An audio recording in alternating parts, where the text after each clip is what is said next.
All right. We live. It's all the way live. Put my headphones on so I can hear myself. Alrighty.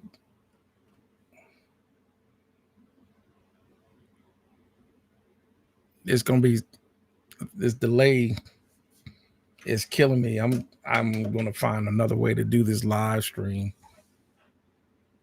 because this delay between the camera is just it ain't working. So it ain't working. So I'm gonna find another way to do this live stream. Um, so talk about recording and I'm gonna talk about recording and mixing tonight. But that's gonna be the subject for tonight. So probably not gonna be on here as long either. I'm doing a tutorial right quick. I posted one video of the tutorial. I don't know. Some people might be watching that tutorial that they just posted, and some people might be thinking that's the live stream, and it's not. It's just a video. So I hope people aren't getting that confused, thinking that's the live stream. Because that's some people. So they don't. They're they're thinking that every time I post something, I'm going live, and no, I'm not. Sometimes I still post videos that are not a live stream. So anyhow, then again, uh, some people might be watching that tutorial video. So, like I said, I'm only going to be on here for a short period to talk about recording and mixing. So, anyhow, so I'm gonna get started.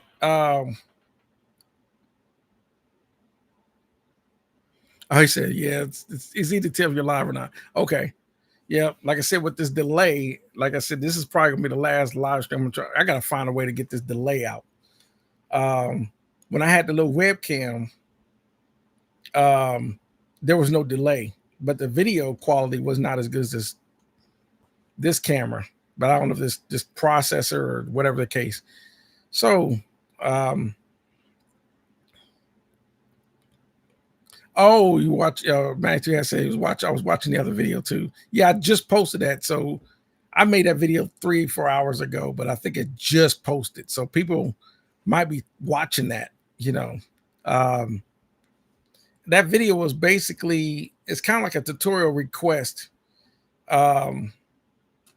So which is the premise of what I want to talk about tonight. Because I just, basically, if you ever listen to all the top-notch recording studios that've done recordings in their commercial studios, believe it or not, they actually absolutely do it no different. They actually record that way. So welcome, man. And oh yeah, welcome, Maddie, too. I forgot to say welcome if I didn't. So basically, the premises of what I was trying to get, because I've gotten some, people would ask questions of like, this or that. And I'm like, okay, if you've ever been to, if you've never been to a recording studio, or if you've seen studio tours, like if you watch a studio tour, like let's say Warren Hewitt does Produce Like Pro goes to this commercial recording studio, like let's say he goes to Sunset Sound.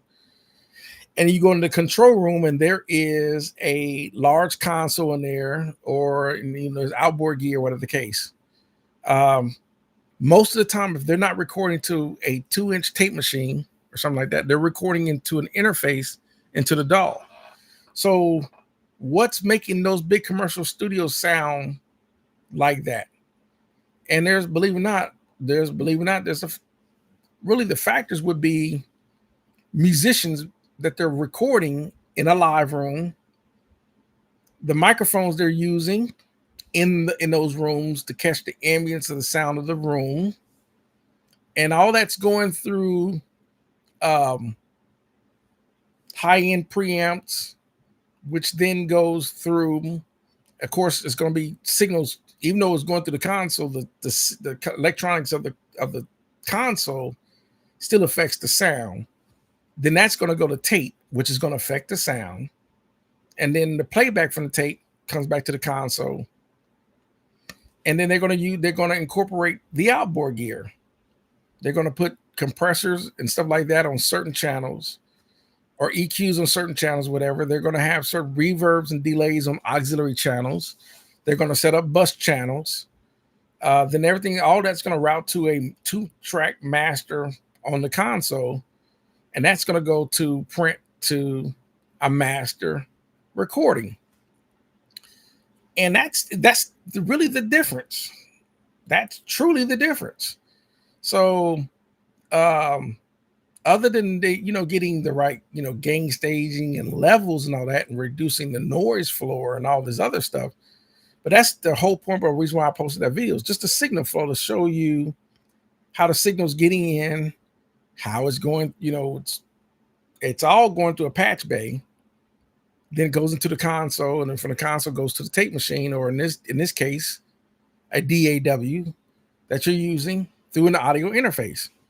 And with that, if you do the same thing, you'll get the same results. Pretty much, it's just a matter of knowing how to record. And that's the premises of that. Now, when it comes to once everything's recorded, it's time to mix it. And that's where they decide which reverbs and delays and all the other stuff that you've probably heard, a space echo or a spring reverb, or using a chamber, whatever, whatever the case. And then how the sounds are laid out, what's on the auxiliary channels, and how you're blending that in bus channels and all that to mix it. How I'm going to set the EQs, how I'm going to EQ the kick drum, how I'm going to EQ the snare, how I'm going to compress the snare. Am I going to use a fast compressor on kick? Am I going to use a fat, what kind of compressor I'm going to use on drums, or whatever, what kind of compressor I'm going to use on vocals, and so forth. That's, that goes into the mixing. And once everything's mixed, it's off to be mastering. And then after it's mastered, it's ready to be manufactured, distributed. And that's the whole recording process.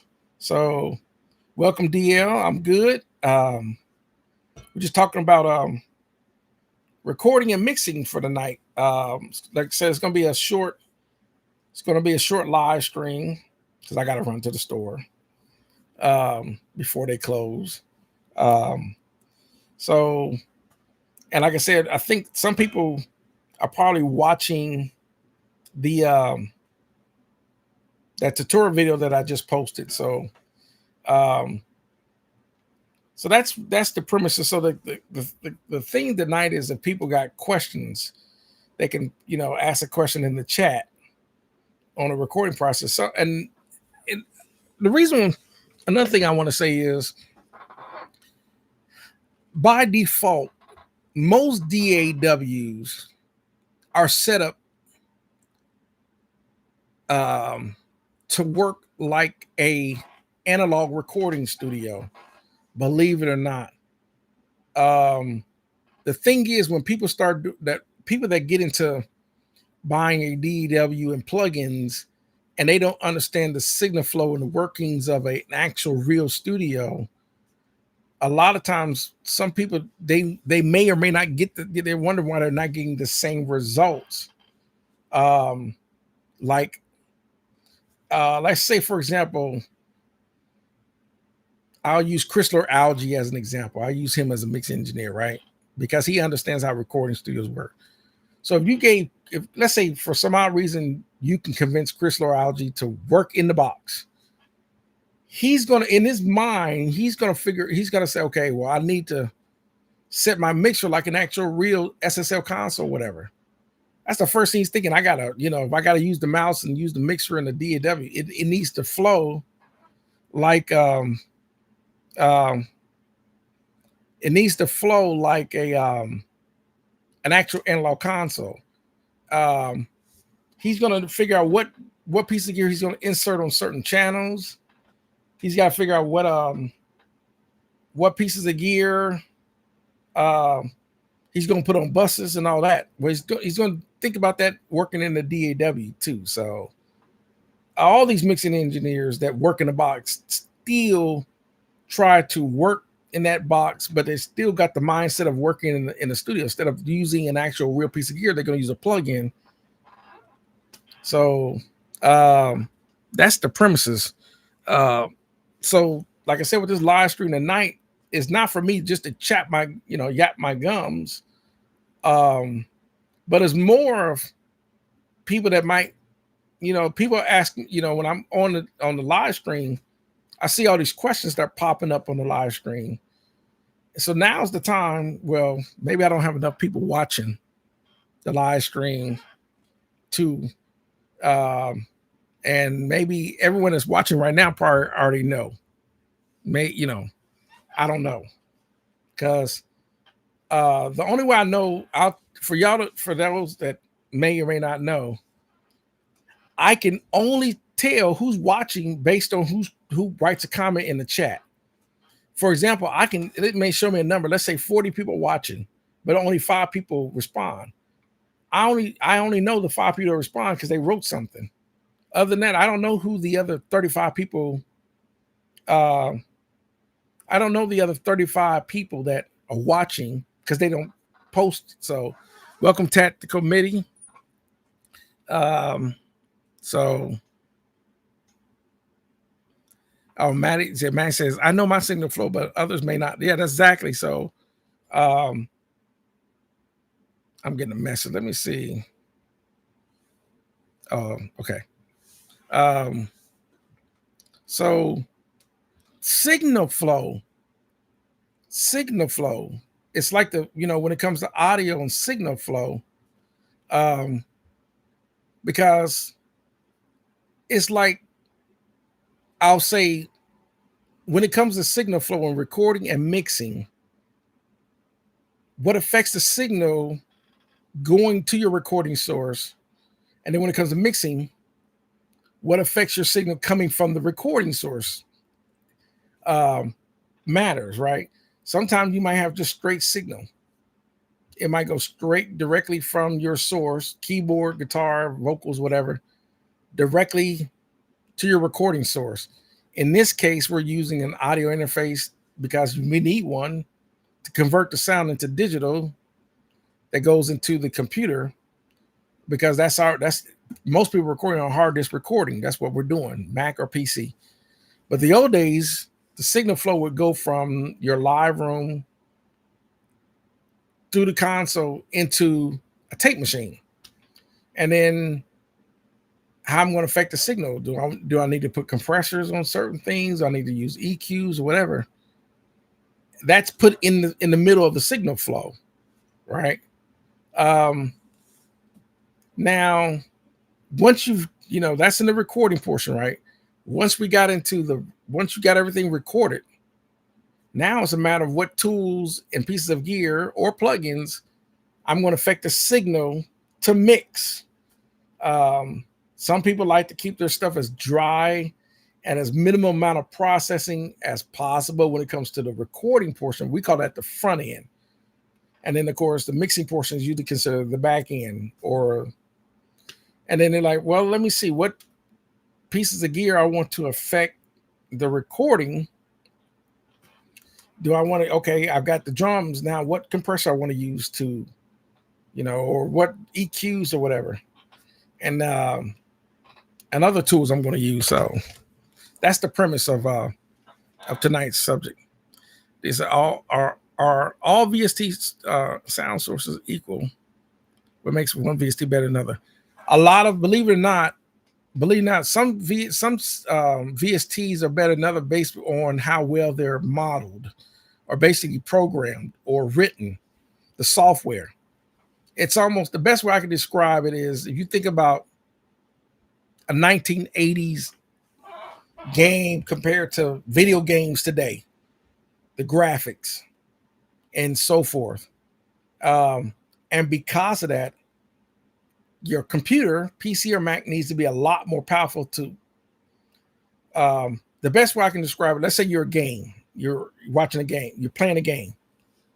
A cheap video graphics card will not catch the details. Like let's say you're walking, let's say you have a character in a game walking down whatever, it's a shoot 'em game, right? You're carrying and you're walking and you see this hallway, you walk down this hallway and you walk down the hallway, and then of course you play it that same game on a better computer with a better high-end graphics, and then you walk down that same hallway and all of a sudden you realize there's spider webs and there's little shadow details like I didn't see that when I played it the first time on the other computer with with the video card or whatever. I didn't see that the spider webs, or whatever. That's the difference between VSTs, if that makes sense. So whether how well they're programmed and also how powerful your PC or Mac is that can process that VST, because if you don't have enough processing power, you're not going to hear the effects of that VST instrument either, or plugin or whatever. Let's see, Maddie says I'm basically an ex-composer and now self. Gotcha.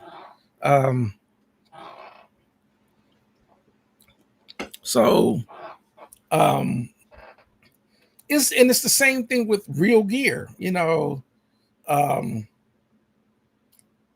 like there's some gears that have actual solid state pieces of gear, then there's some gear that have tubes and transformers and higher quality op amps and all that, and because of that, it's going to affect the signal a lot more than it would if you had a really low end piece of gear that's not going to do much to the signal on a $200 piece of gear versus a $2,000 piece of gear that has way more electronics in it to really enhance the signal, the sound.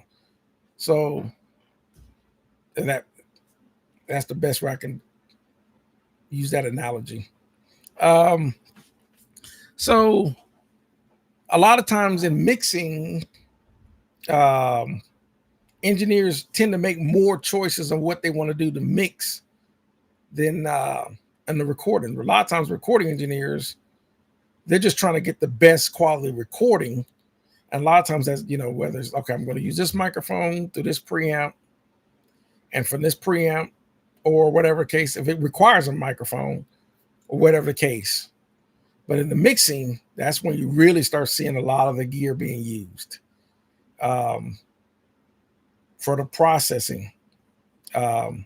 So other than, let's see, I don't have a whole lot. Well, I guess we got about 10 people watching. So some people might be watching the game. I got to figure out, who's playing. I got to look at the score because sometimes when I do these, I'll be missing the game. So on that, it's just open rain conversation chat tonight for the next at least 30, 40 minutes before I cut it off for the night. So anyone have any questions, or feel free to chat if you got, whatever the case. Some people, they don't need to, they're like, oh no, I'm good. So this is just kind of like a FAQ moment, frequently asked question moment. So Hebrew said the Falcons and the 49ers. I think the 49ers. Well, the 49ers might beat the Falcons. Atlanta has not been good in a while. I don't know, So Maddie's okay. So is your Allen Heath board laid out like an SSL? No, but because let me describe my Allen Heath, because a lot of people when they glance at this board, it can somewhat look like an SSL, but it's not. An SSL one is way bigger, and they usually have dual faders. I only got a single set of faders. They usually have a second set of faders. Plus, they would have a more intuitive EQ section and so forth. Now, what I do have that you can't see is I have compressor / gates down here on every channel, so I can insert compressor and gate on each channel like you can on an SSL. That's a trick I learned. So I do have them down here. So if I want to, and that signal is also running through those compressors. So, okay, Dio says, what mic is that in my video? It depends on which mic. Now, if you're talking about the mic that's on the mic stand, that's called a Warm Audio 47. That's a 47 tube microphone. And that Warm Audio 47 is based off Warm Audio's edition of what a Telefunken 47 or Newman, I think what Telefunken and Newman used to be the same company, a Newman U47 tube microphone. And it's Warm Audio's version. Of course, I'm not spending $5,000, maybe $10,000 on a U47. So about the Warm Audio, which sounds just as good. So that's the microphone that's on the stand, but I got several microphones. Oh man, says Telefunken was just a they Telefunken, they kind of merged from Newman to become their own mic company. German, of course, Newman and Telefunken. But yeah, everything was Newman U47, 67s, 87s, KM84s, the M9, M49s, M50s, all these different Newman microphones. So, Dio said, I'm getting Omnisphere. I have that plugin, Omnisphere 3. I got the Waves Omnisphere. But I haven't really used it a whole lot yet. And I actually, believe it or not, I actually have AKG microphones, a couple of them. I don't have no high end, but yeah, definitely with the AKG C414 microphone. But also, I do have an AKG C12 clone, which is my T11A. That's been modified to be basically an AKG C12. So Maddie says, do you ever sell gear or just keep adding? Believe it or not, I don't sell much gear. Even though some of the gear, like I got a pair in the other room in the closet, which I need to get rid of, like the old Blackface ADATs. They're just sitting in the closet. It's just like with some old Lisa's Monitor 1 monitor, stuff like that. They're broke, but a tweeter went out in one of those monitors. So, but no, I don't sell a whole lot of gear. I collect more than anything. So now I'll welcome War Arts. Hi, everyone. Hey, everyone. Basically what he's saying. Hey. So, Max says the party has officially started. So,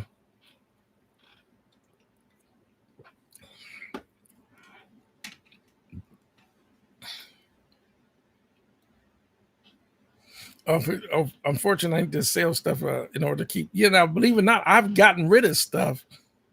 I have gotten rid of stuff before. So, yes, I have.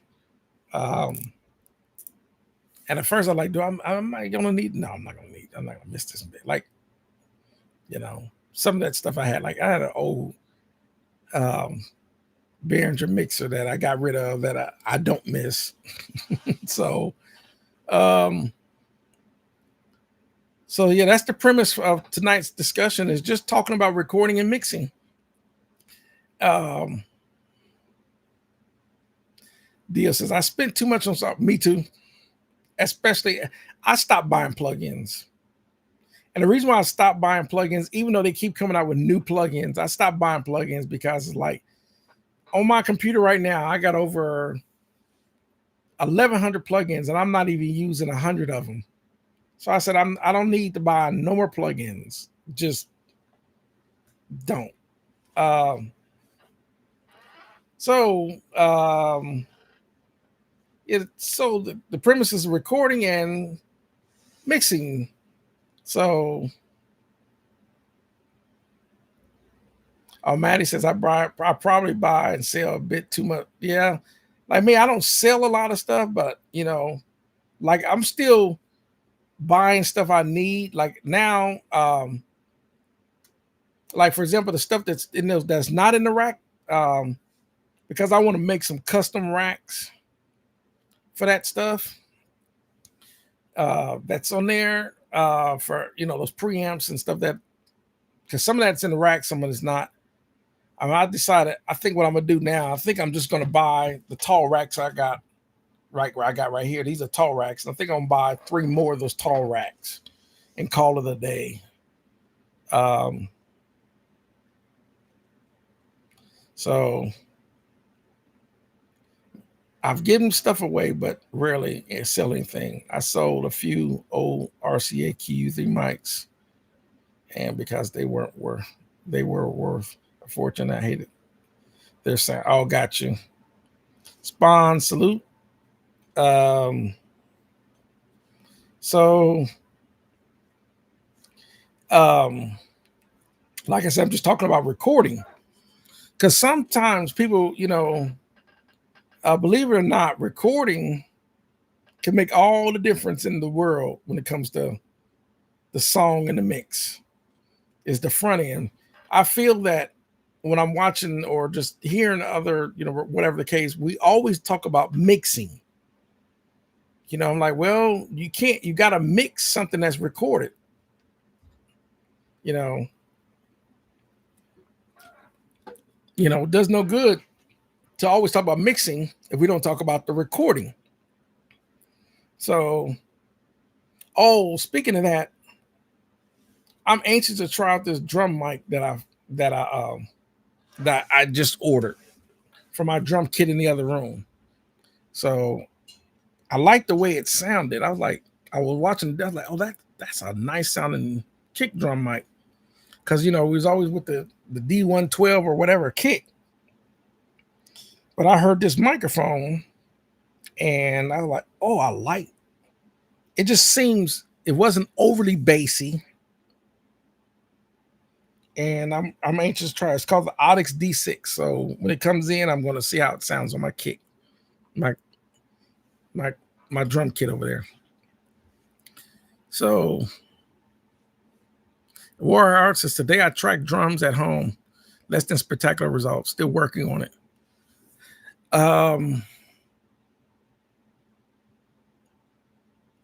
Why do you think they didn't come out right? Do you think it's maybe the mic placement? Or do you think, because believe it or not, tuning with the drum kit or the drum kit itself, and once again, last lately, the room, but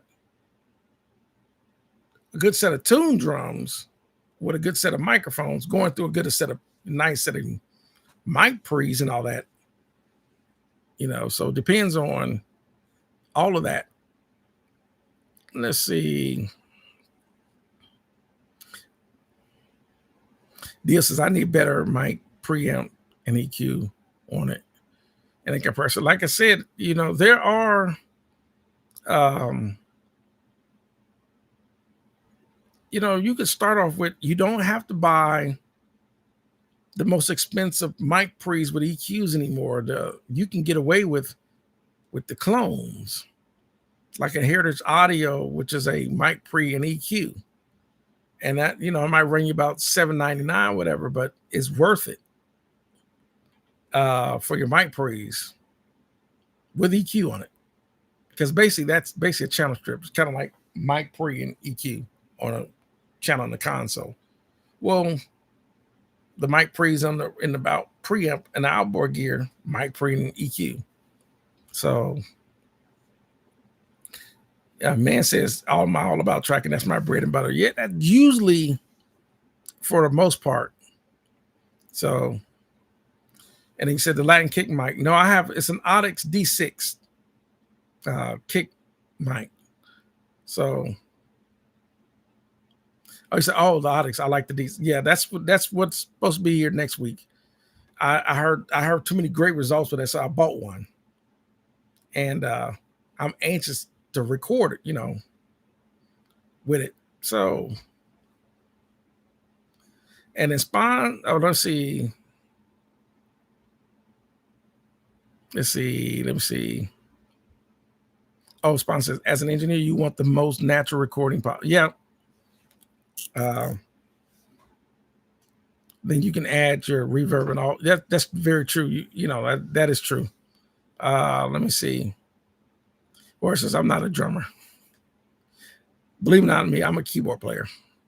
Let's see. Well, Art says, I only use 4 mics today on drums, and I'm rusty. System. A good, ideally, and it really depends on what you're recording, but ideally, a kick drum mic, snare. Some people say they can capture the toms with the overheads, but I would rather have mic on each tom. And then of course there is your overhead that's going to capture over the drums as well as the crashes, the cymbals. And then like a really good set of condenser mics overhead really works well for that.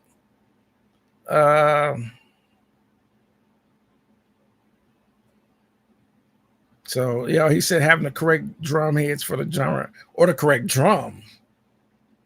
Because every snare sound different, kick drums sound different,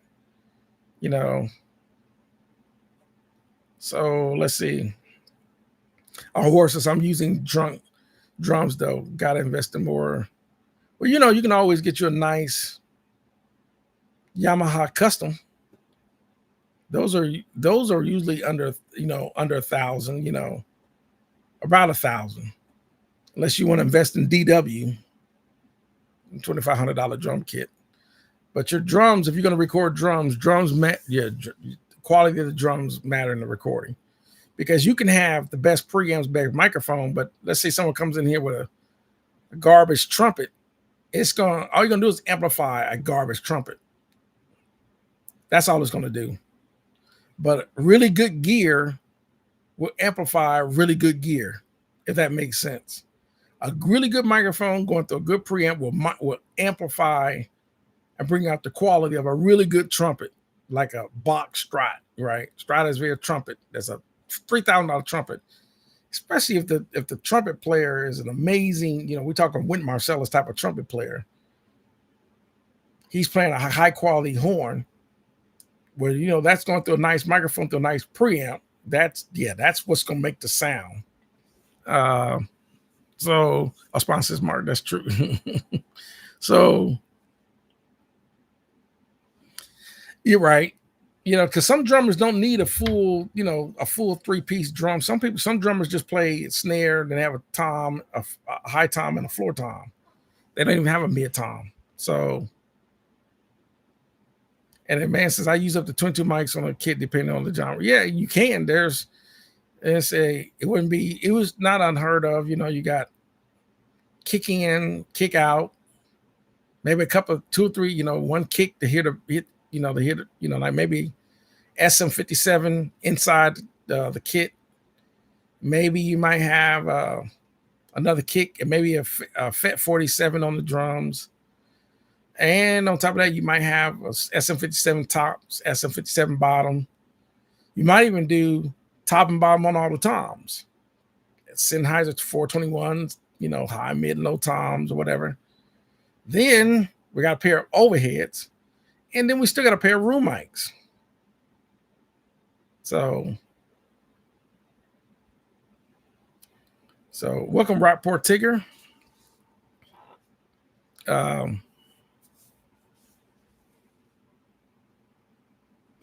Sponsors. I have the true level Yamaha, an entry level Yamaha. Gotcha. They're drums like anything else, entry levels, like whether. And then there's some people say, well, I got whether it's a DW or a Pearl or a Tama or Yamaha or Ludwig. It ranges with drums. So, he said I saw the video on Signal. Oh, thanks. I'm just starting a tutorial. I'm starting a tutorial. I'm gonna do another one, but this time I'm gonna do is I'm going to give everyone a preview of my next tutorial video. I'm going to record all the tracks, and then I'm going to show people some of the gear I'm going to use on each track. So that's coming next. And then of course how I would implement the reverbs and stuff like that, and the delays on the auxiliary channels and other channels. I'm going to show that for when something's recorded, whatever the case.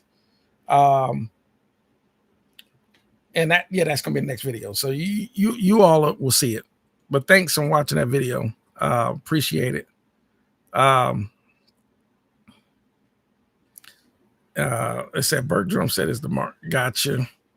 There's so many, let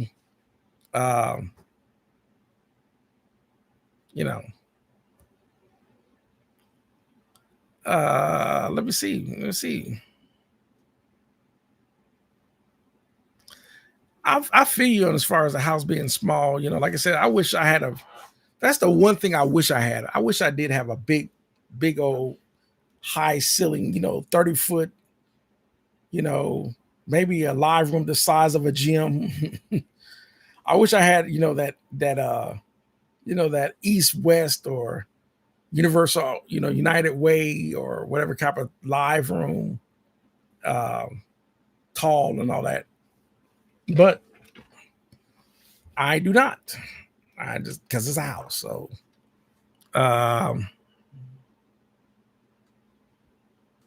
let's see.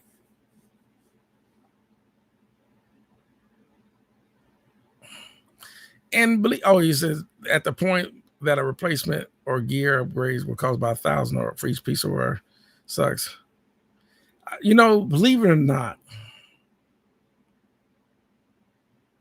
Facebook Marketplace, Craigslist, all this, where you'll be made, let's say, and this may sound mean. Let's say I'm going to make up something. I'm going to make up some names. Let's say this guy named Tyler Brent. His name was Tyler Brent. And Tyler Brent used to play drums for the Funk Styles. That's a made up group. And of course, Tyler got stuck on drugs, and now he needs to sell his kit, and he's selling it on Craigslist, and he's got a top of the line $6,000 DW, whatever. And he's selling it for $400 on because he needs the money before it goes to a pawn shop. Now you got yourself a high-end, high quality, and you found it on Facebook Marketplace for $400. That's how you do that. You don't have to always go to Guitar Center or Musician's Friends or Sweetwater. You can, believe it or not, or even Reverb, eBay, to buy your gear. And don't be afraid to buy something used. Let's say it's a high-end DW, but it's got a couple of scratches on the side. Well, who's going to really see those scratches on the side? If you can get that kit for like $600 or whatever. That's how you do it. So let's see. What is it? A DW Earthworks? Is it? Oh, he's went. Shh. Let's see. We all Warhorse. I'm still in the budget realm mostly. We all are. So they said, I want to see you run VST signals through outboard gear to beef. I do it all. Believe me or not, I do. For example, quick note to help you out on D, if you want to hear VST instruments going through some outboard gear, I did a video on how I mix on my Island of Heath, and that with the Christmas song. And the drums and all that those are modal drums from IK Multimedia. And I'm running it through the VLA compressors in the rack. And that's a VST instrument, drums running through that. So if you want to hear how that sounds, you can watch that video that I did, that I did almost a year ago with that Christmas song. I do it all the time because the signal, when you run your signal through outboard gear, whether it's a VST instrument or it came from a Sterling keyboard, whatever, it's going to get the same results. So let's see. Let me see. We got some more. I spent my life recording drums, and that's what I'm kind of known for, and guitars. Okay. So, oh man, says the best bang for a buck drum kit is the Ludwig new Sonic kits. And then, like I said, there are, when it comes to gear, whether it's drums or bass guitars or you'll be amazed what's out there.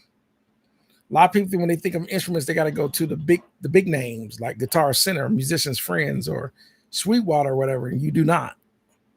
You can actually, the Facebook Marketplace, Craigslist, Reverb, eBay, so forth. Sponsors Reverb, babe. Gotcha. Ojella Picks, welcome. Andre, welcome. Andre said, use gear is the way to go. Yep, sure is. I 100% second that. Says my console makes regular mics sound rich. Yes, you must, but with really good mic pre's, it definitely would do that.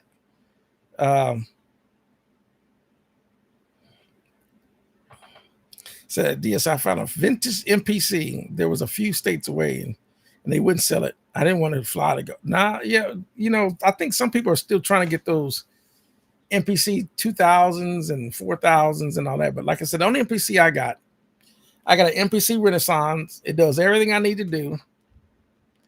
And I also have an MPC studio downstairs, which is more than enough because I don't use MPCs like that. So does more than what I need to do on this MPC Renaissance. And then Manny says, what's my favorite piece of outboard gear? Cost being no factor. Believe it or not, my favorite pieces of outboard gear are the Lindale Audios. Because for sound quality, they are matching their emulated.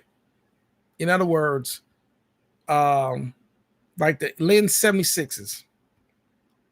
In my opinion, you can hear absolutely no difference between a Lin 76 and an actual Universal Audio 1176. So the same thing with the Lins 2As. Sound is absolutely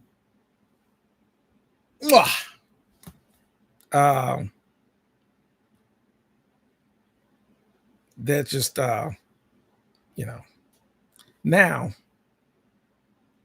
as far as now sponsored Avalon 737. Yeah, I got two of them. That is the Avalon 737 as my absolute favorite vocal mic pre. It really is. I like, I do have the Neve 1073. Those are the clone, but those are the Neve style. I also have the Tone Beats, which are API style, which those will sound great for vocals. I've heard them on both. But for vocals, when I record, I'm running it through my Avalon for vocals. So I would say most of the gear in my racks, really. So I have some Joe Meeks, but I haven't got a chance to try them on vocals yet. So even though I know the Joe Meek preamps sound really good, that's why I bought them. And there, you can probably see them behind me. I'm gonna tell you another really stellar mic pre that sounds really, really good. If you can drop some coins on it, is excellent for vocal. Is the Universal 610, like I got behind me. That's an amazing sounding preamp too. So I guess I kind of said more than one. So sponsors, I work at Guitar Center. It used to be the place to be, but no, I don't think I still go to Guitar Center, but I don't think Guitar Center. I think Guitar Center is really became morely focused on instruments. Um, there is DJ stuff in there. There's live sound stuff in there. But as far as recording studio stuff, you know, they're not gonna have everything when it comes to building top notch recording studios. You have to go to specialty places like you're not going to go to Guitar Center. Let's say you were in the market for a console. If you were in the market for a console, you can't go. You're not going to get one. You'd be better off going to Vintage King for that. Let me see. War says I got a Digitech Dual 2 compressor coming tomorrow. Okay, of course, just keep us up. Keep us posted on how you like it.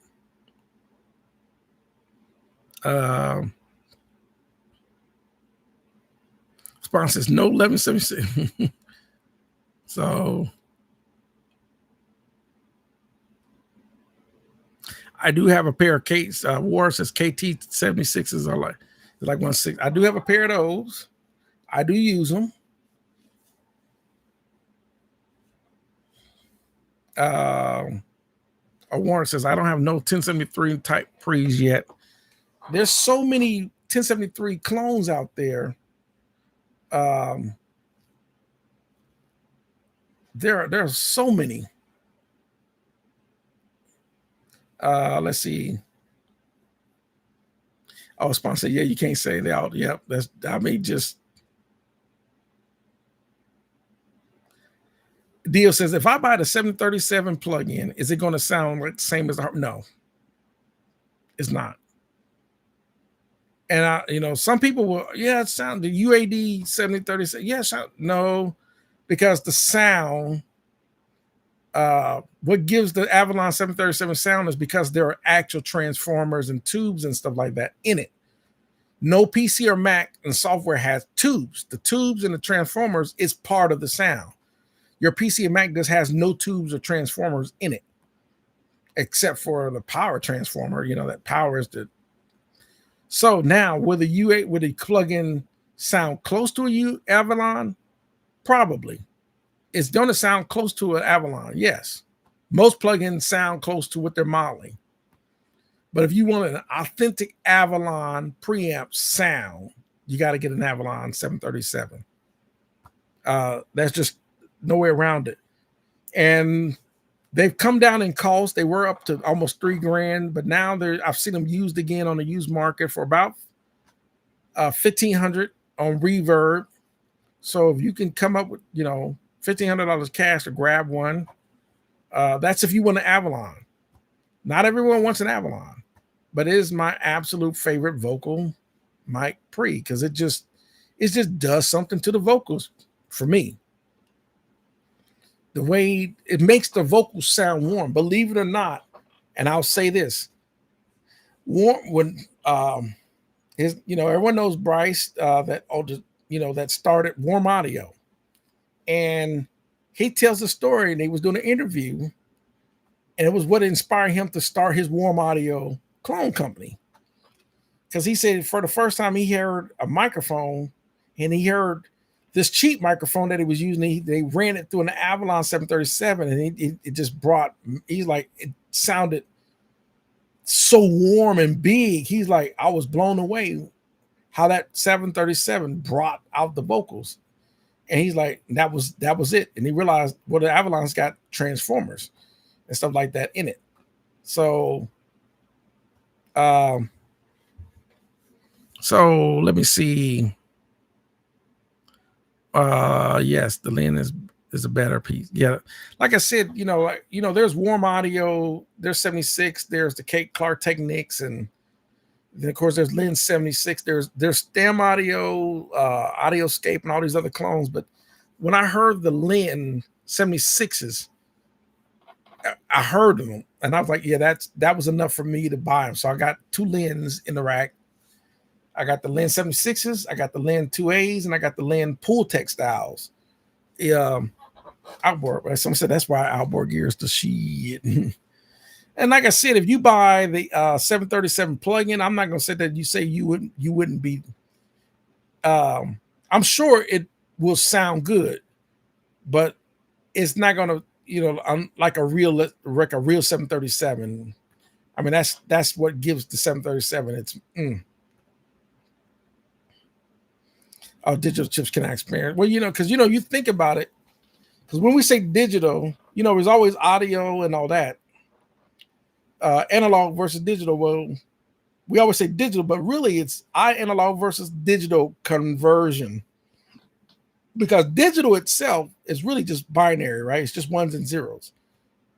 So how authentic, and the sampling rate and the bit rate and everything else, the bit rate gives you your dynamic range, the sampling rate gives you the close to authenticity, the sampling rate of your audio interface, along to sound as authentic and close to a real piece of analog, whatever the case. So the thing is, with analog is what it's natural to us because we're human. So analog is natural, whether you listen to a set of horns, trombones, strings, trumpets, drums, an actual real guitar cabinet, whatever. The sampling rate and how well it can sample and capture that makes a difference. That's why keyboards, with the sampling and all that, and how keyboards sound so much better, like the new montages sound, even though people like the nostalgia stuff of like a 1985 Yamaha DX7, but the tone quality and the quality of the sound of that DX7 is not going to match the tone quality of a montage.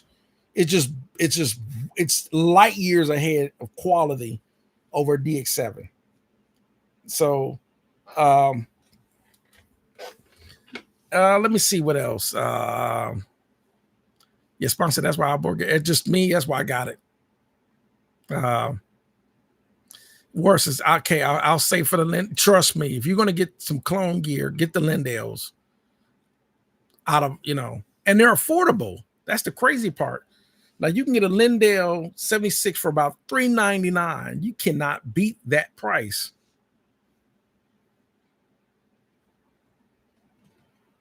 Oh, Max says I tried AI to replace my vocals on the track. Man, it did not sound.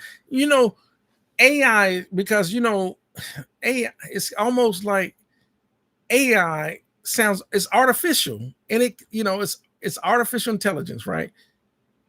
There's things. What's the word?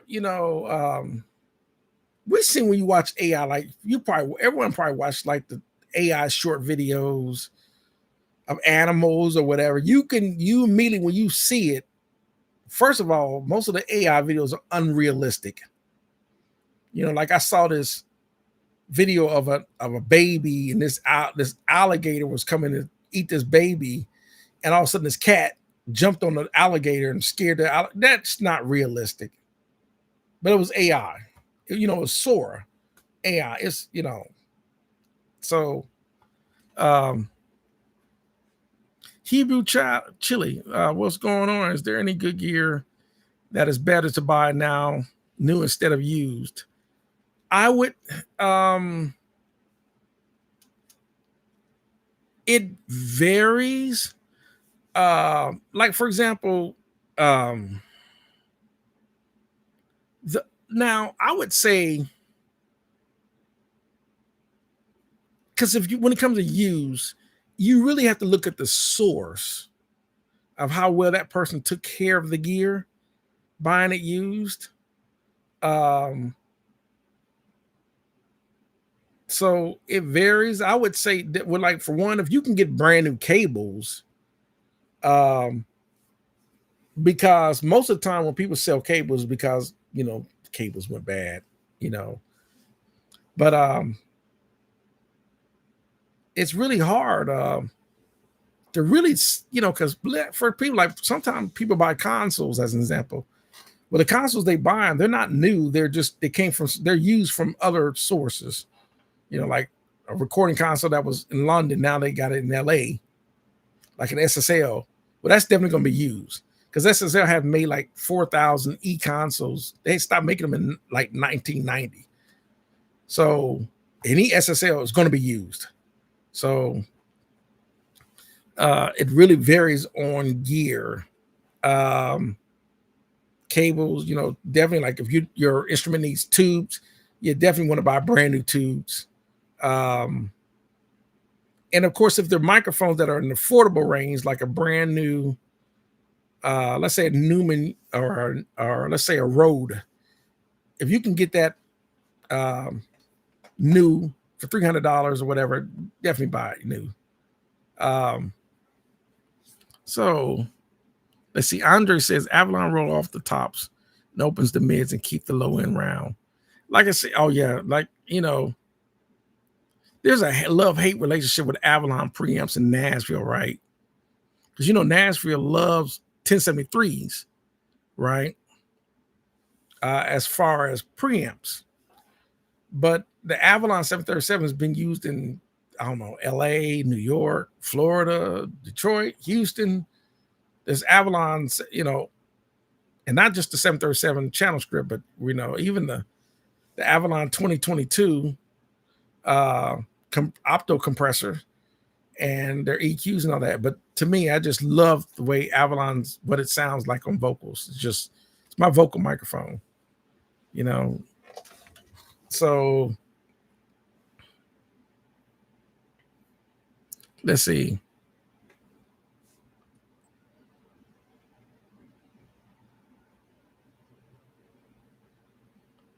Let's see. I must have missed. Let's see. It's the piece of equipment, not the. Gotcha. Let's see. I don't buy used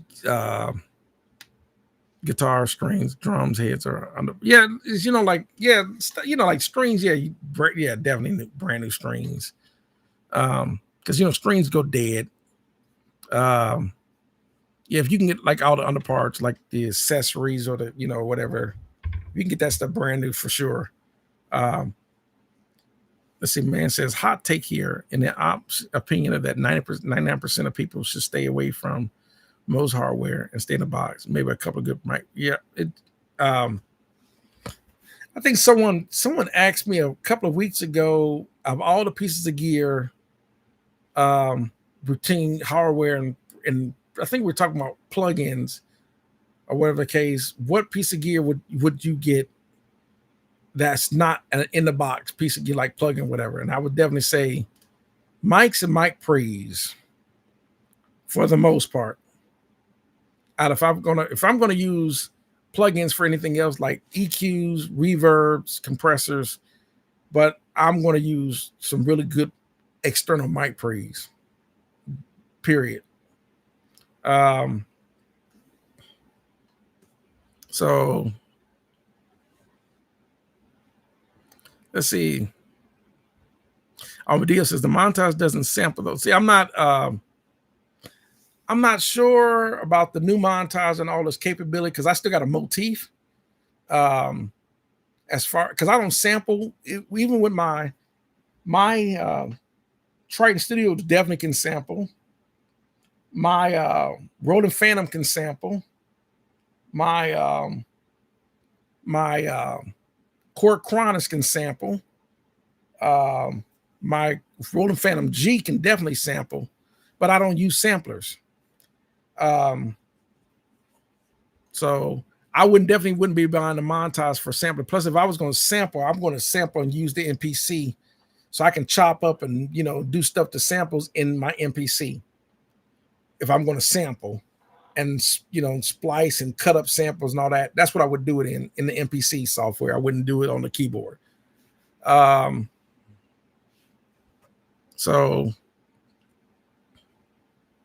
Spawn says, well, a preamp is a piece of the board. Well, let me see. Did somebody say something earlier? I must have missed something. Okay.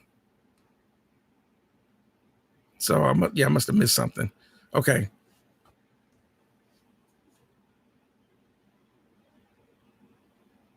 Okay. I must have missed something. Okay.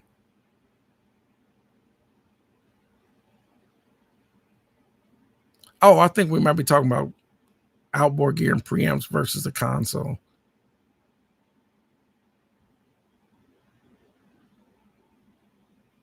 Okay, yeah. Somebody must be saying something. I must have. Oh, man says he's a massive 1073. Of course, and of course, man is a net. Once again, it's kind of like when it comes to preamps, the 1073 is the king preamp in LA and Nashville. But the 73, especially, some people say, well, 73s are, it's hip hop or whatever. Like I said, I use a 73 for vocals. So let's see.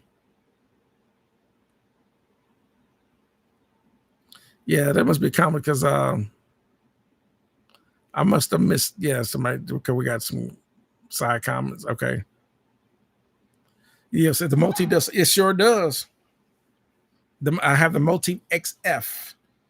I also got a Motif, the first Motif, but I also got a Motif XF, and it can both of them can sample. So let's see.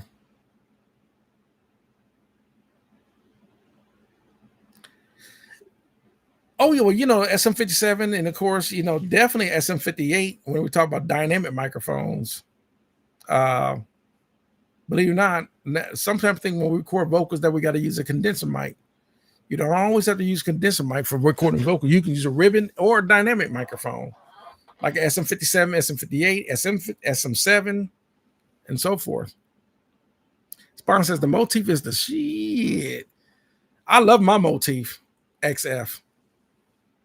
Man, that board I can't describe. Even though the montage, I'm not going to take away from the montage because the montage is a beast. But that Motif is still, that's my board right there. So the right dog for me is no dog at all. Oh, gotcha. Or says I use Reaper, or Art says I use Reaper. So let's see.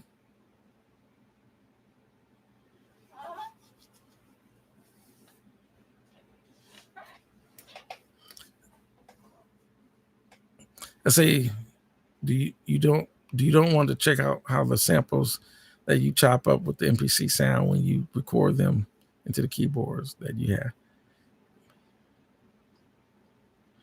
Oh, like I said, I don't sample because I create. Like if there's a bass line, let's say it's a bass on a bass line I want to play, or bass line that I hear, I actually play bass.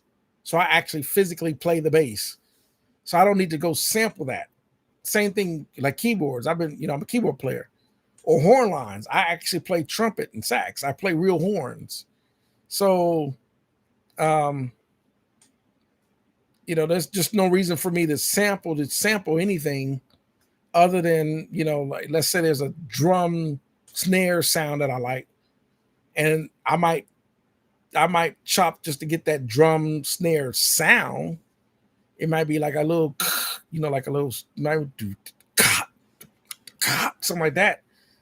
I might sample that just to get that drum snare sound, but I know sampling, like people that are sampling music No, I don't need to do that because I play. Um, so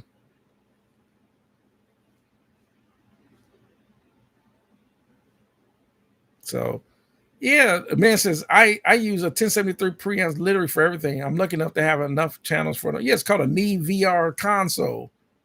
No, I'm being funny. Um, so let's see.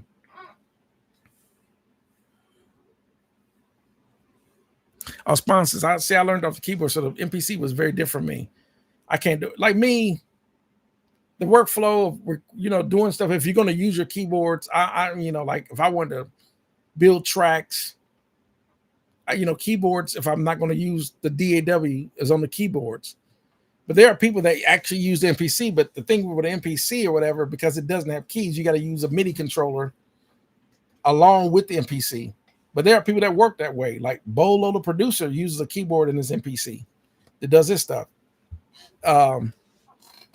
So sponsored drum machines are whack, and that's not you really playing. Sorry.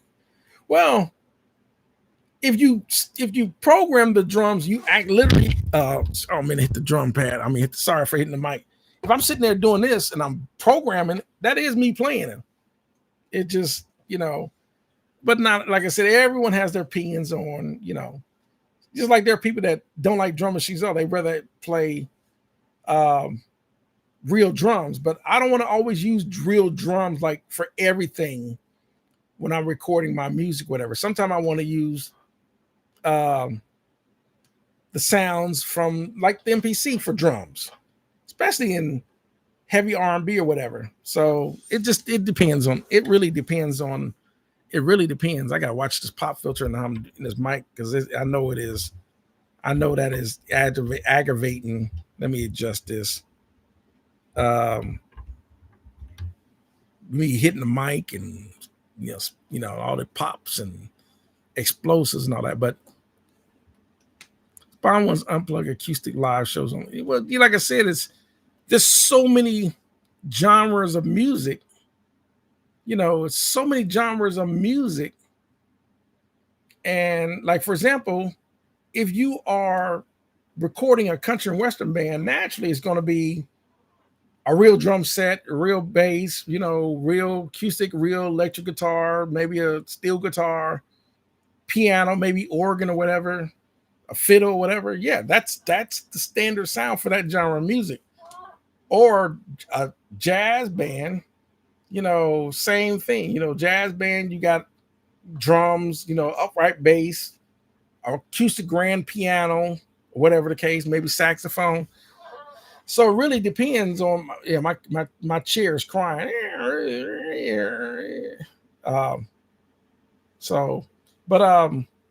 really depends on the genre. But if you're doing like a lot of heavy hip hop, trap, dubstep, 90s style of R&B or whatever it is, that's a lot of drum machines and that type of for that sound. So really it is genre dependent.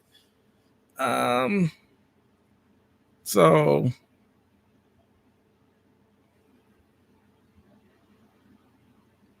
now we're going back between Man and to my James Brown. And he said, well, Man says, where's James Brown now? Well, James Brown is in the grave because he died, Christmas of 2005. He was 75. So, but it's just a genre of music that people like. So, music, certain genres require some music,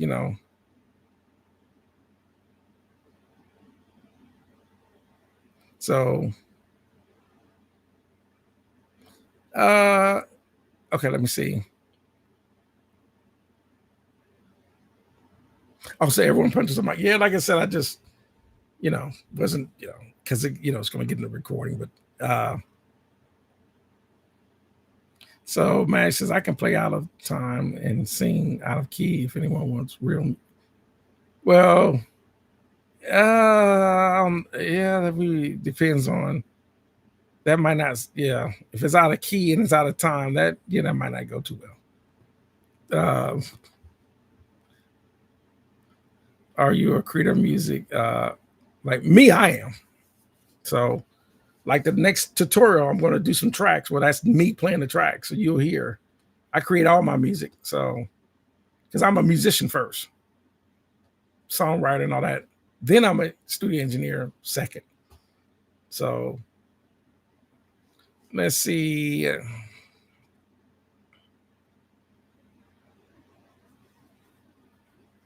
See, I got you. So let's see. Welcome, Secret Studios. Oh, it says welcome, paratrooper.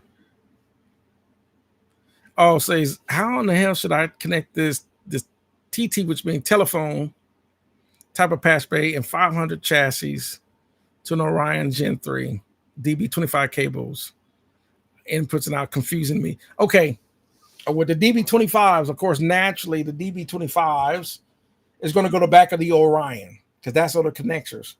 And then, of course, with those 25s, the inputs and outputs are going to go back on. But you got a TT, which stands for, it's a telephone. It's a smaller type of patch bay connector. So a lot of times those are hardwired. Because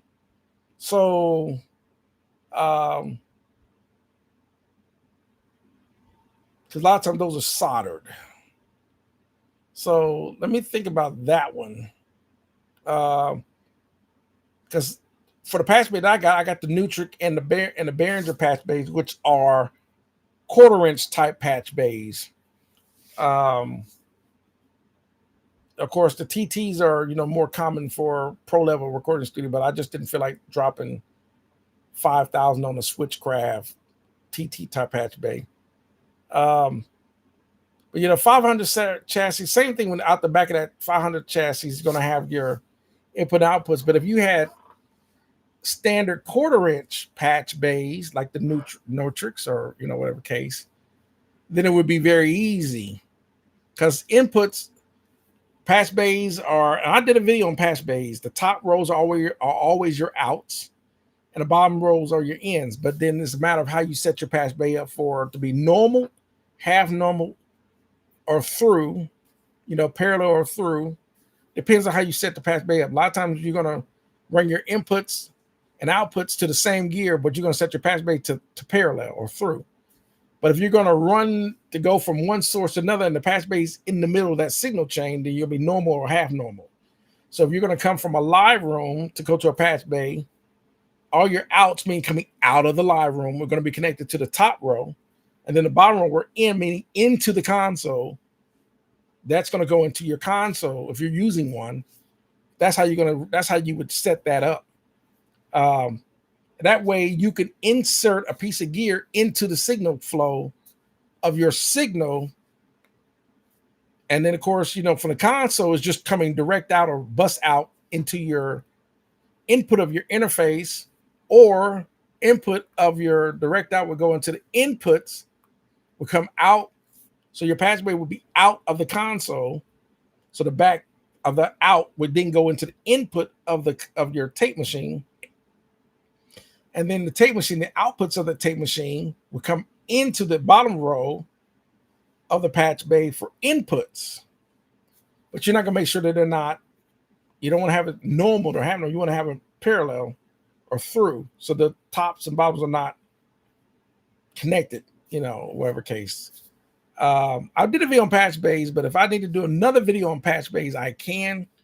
But a lot of times with those TT type patch bays, a lot of times back up, they usually run from outboard gear. A lot of that cabling that's under the floor or coming through the walls is wired, hardwired, like soldered wired. And they'll run a ground, they'll run the inputs and output, and there's in the back, there's just terminals, and they'll run the out, top, bottom, in, and it's just soldered. And that cable is dedicated to that wherever it's going to wherever piece of outboard gear or to the console. So let's see. Did I miss something? Because I know some people get to writing as I am talking, and then 25 comments will come in. and I'll miss so many comments. Let me see where I'm at, because so many comments. Let me see. Did I miss something?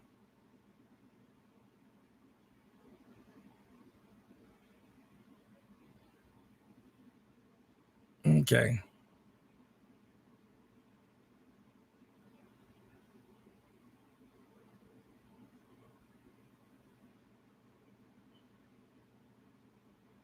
Okay.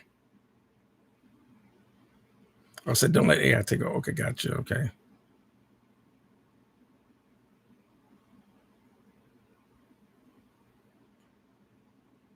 Gotcha. Okay, let's see.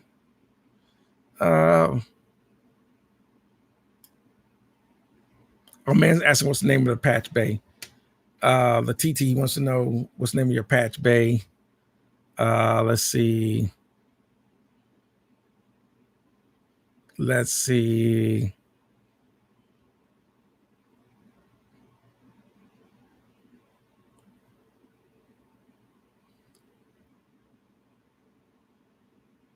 Okay, yeah. So a lot of times, yeah, some of those patch bays they have switches where you can go normal, have normal, or through, whatever the case.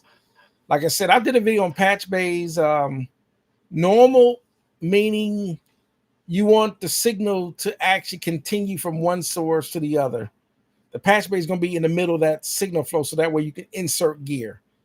Um, Half normal. A lot of times, the difference between half normal and normal is a lot of times if you put a piece of cable, a patch bay cable, in the top or the bottom, it will break the signal. You will stop hearing. You will break the normal. Using half normal, a lot of times it'll interrupt the signal if you put it in the bottom or whatever the case. And the reason for that being is so that way sometimes you want to still hear something. Let's say you're monitoring something and you don't want to stop the signal. So a lot of times you're like, well, I'll put it in half normal. But if you normal, you put it top or bottom, it's going to stop the signal until you actually continue the signal through that piece of gear.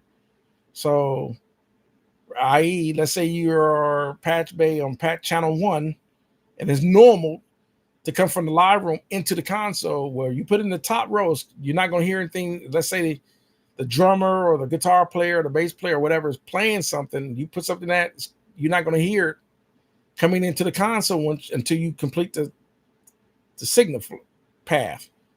So that's going to go into your piece of gear, compressor or whatever. Then the output of that piece of gear is then going to come out of the into to continue the path. If that makes sense. You only want to do that, but if you're going to run your gear, all your gear, which you should, on patch bays, all your compressors, the outs are on the top, the inputs are on the bottom of all your gear on patch bays, you want to make sure those patch bays are set to through. Easy enough, right?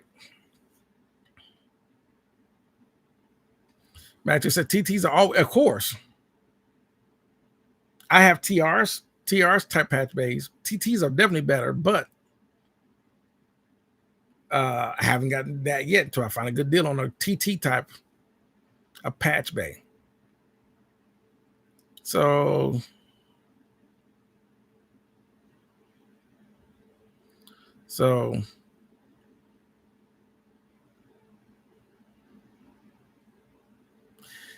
yeah, the only thing with the Orion on the back of it, it only does DB25 connections, man. It doesn't have TRS. It doesn't have balance XLR or TRS connections on the back, except for the master. It doesn't have, yeah, Orions all come with DB25 connections. So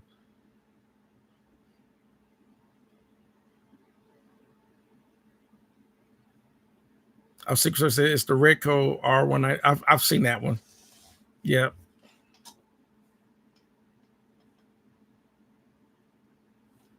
I said Musk is going to start Judgment Day with his robots and crying about all this about. Well, you got to remember.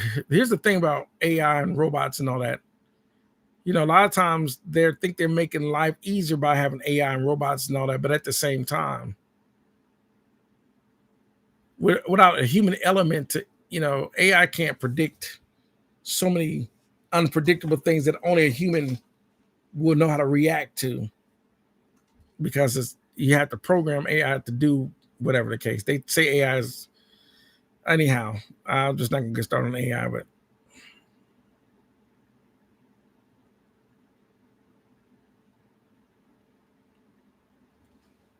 so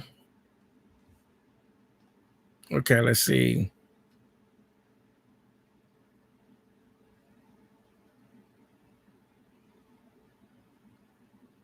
Okay, so you have an Orion, and man says I do.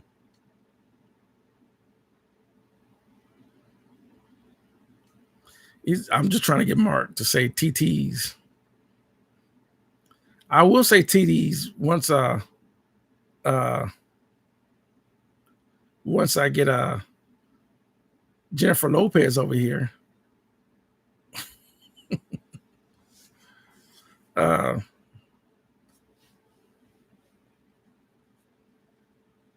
Man says I got the Orion 32 Plus and the Galaxy. Okay.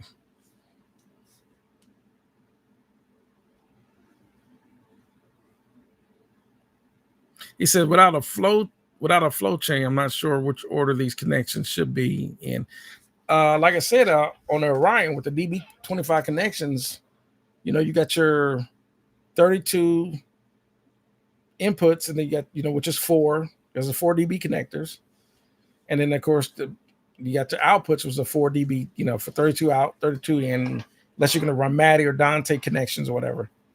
Um, and for me, because I got an Orion, and those are going from DB25, those are to TSR connections, which is going to my patch bay. So, but like I said, I don't have TTs, patch bays. I have TRS patch bays. So,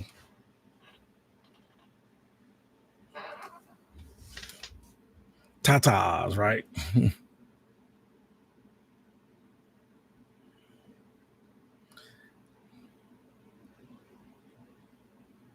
Our sponsor, the Galaxy, is so he must have a big studio.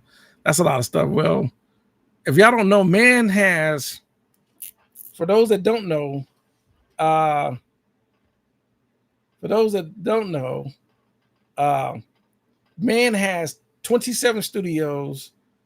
They all got SSL and Neve consoles. He's got, they all 27 live rooms. No, I'm teasing. I'm teasing. So, oh, Secret Street said I can keep J Lo. I never followed Diddy on. Oh, you remember? I mean, you remember J Lo? Not only was it Diddy, she messed with what's his name? He played the blind guy, the blind superhero. Um, I'm drawing a blank on his name. J Lo, I was just throwing because whatever the case, because I got J Lo on my wall right there. So, oh yeah, Daredevil. But I can't remember his name. What's his name that played Daredevil? Oh, what's his name? I can look it up. So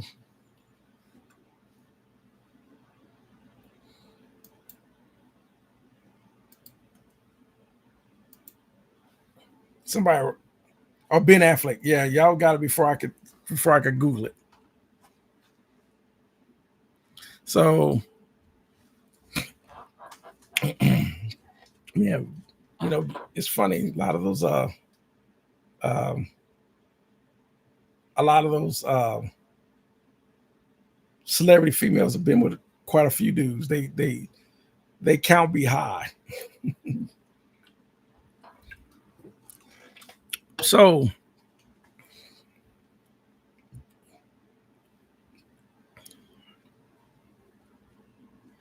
oh yeah, there's a big thing between which actor played Batman the best, and of all the Batmans, when it comes to characters,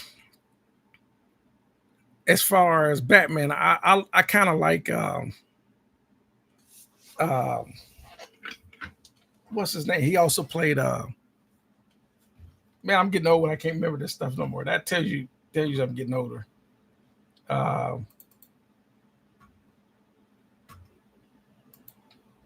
let me see Batman actors because there's a lot of them.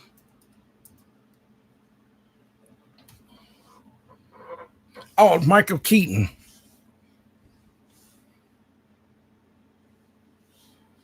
Oh, Michael Keaton. Yeah, I like the Michael Keaton as Batman the best for me. Um, just like with for the Joker. Uh, you know, uh, let me go back to Joker because there you go once again. It's on the tip of my tongue.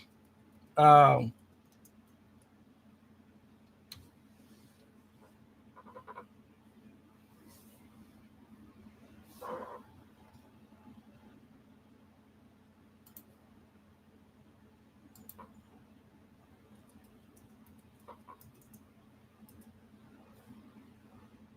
Heath Ledger.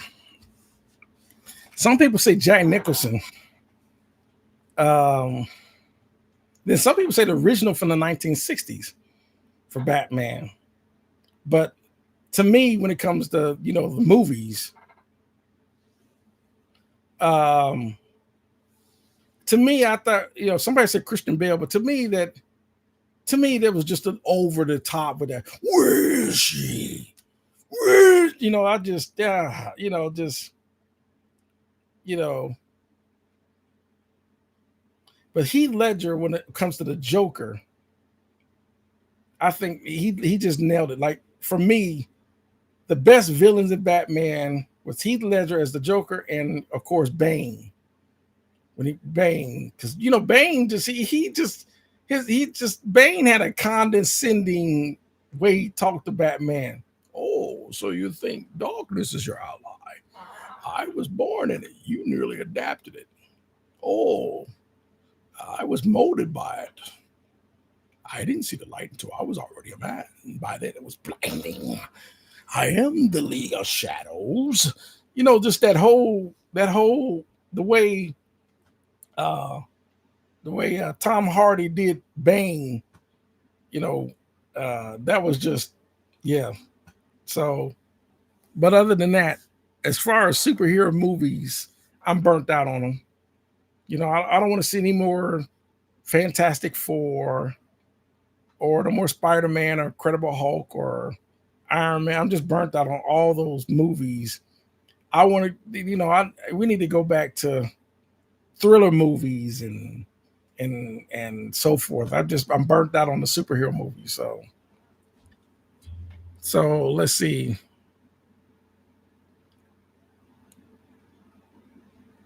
Yeah, but yeah, they said definitely Tom Hardy Bane. Oh yeah, yeah. Like I said, he just but Tom Hardy when he did that Bane, talking about let's not stand on the ceremony here, Mister Wayne. It's kind of so like yeah.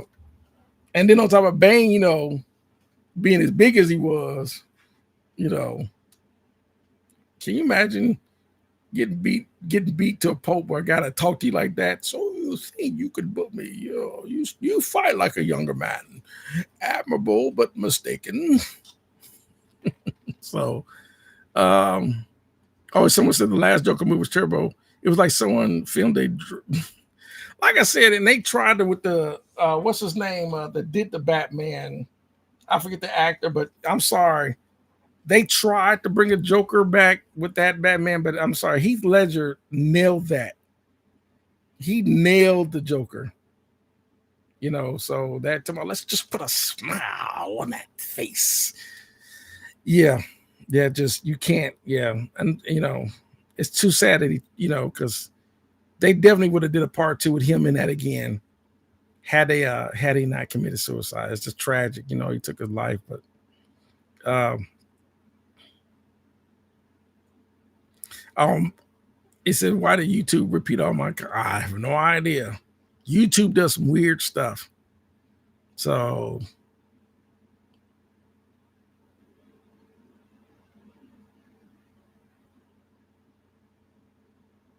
okay, so All right, so that's gonna do it for the night. Like I said, tonight I just wanted to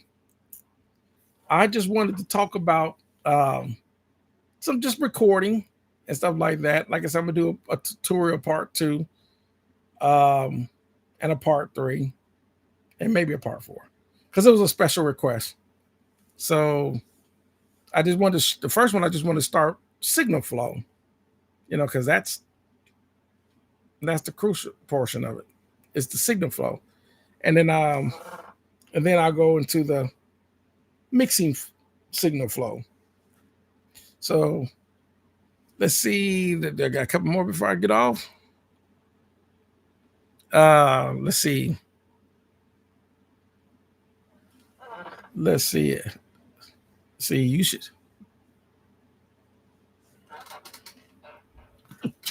I knew a sneeze was coming on. Oh, your Matthew said, yeah, enough with the super. Yeah, I'm burnt out on 2. I want to start seeing movies on, like, well, they're trying to come out with, like, there's one movie called, it's about these aliens that if you make noise, they got these faces that, they open up. But anyhow, you make noise, they come and kill you, whatever. Or they got, there's different, just, whatever the case, just something other than just Batman or Spider-Man. I'm just, so, let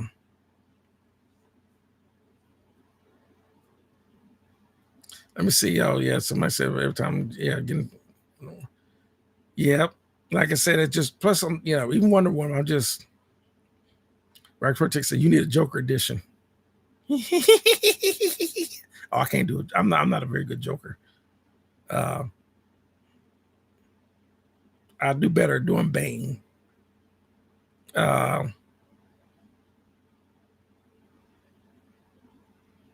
So so everybody just commented. Oh, Bane is funny. Yeah. I am the League of Shadows. I'll pretty say you're Batman and was appreciated. That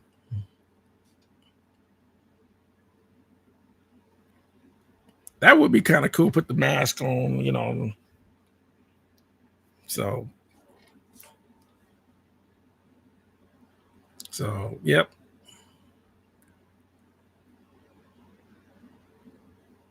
Okay. I must have said Neve, not SSL. Neve, people do your, okay, gotcha. Okay. I must have missed something.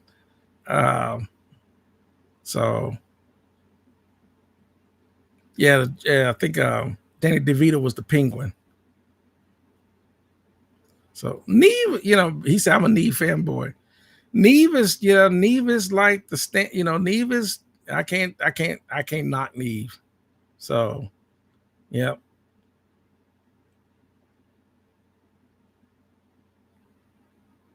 Oh, it says, yeah. Did you catch the link that I saw? Yeah, I see it. Ace Van videos. Yep, I see it.